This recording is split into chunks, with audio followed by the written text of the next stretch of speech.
High বন্ধুরা, আমি চলে আসলাম নতুন একটা ভিডিও নিয়ে। তোমরা সবাই জানতে চাও আমি কোথায় খাওয়া দাওয়া করি বা এরকম কিছু। তো আমি রোজ দিন হোটেলে খাই যখন আমি দোকানে ডিউটি করি। তো আমি চলে এসেছিলাম হোটেলে। এখানে আমার দেখতেই পাচ্ছ সাদা ভাত চলে এসেছে, ডাল, এটা বেগুনি, আর এটা হলো আলু ভাজা লেসরা দিয়ে, এটা মূলা শাক, এটা হলো সালাড, আর এটা শুকনা মাছের চাটনি, আর এটা হলো লাবড়া। তো আমার এটাই খাওয়া দাওয়ার রুটিন অ্যান্ড নিরামিষ খাওয়া।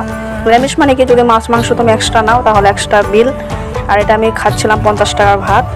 আর এদিকে আজকে যদিও রোদটা বেশি দেয়নি, কিন্তু গরমটা একটু আছে, ভালোই গরম আছে। সকালবেলা তো একটু বৃষ্টি হচ্ছিল, কিন্তু আবার রোদ, কি আর বলবো, বৃষ্টি রোদ বৃষ্টি রোদ। যাই হোক, আমার খাওয়া দাওয়ার পর আমি বসেছিলাম কখন টাকাটা নেবে আর আমি দোকানে চলে যাব।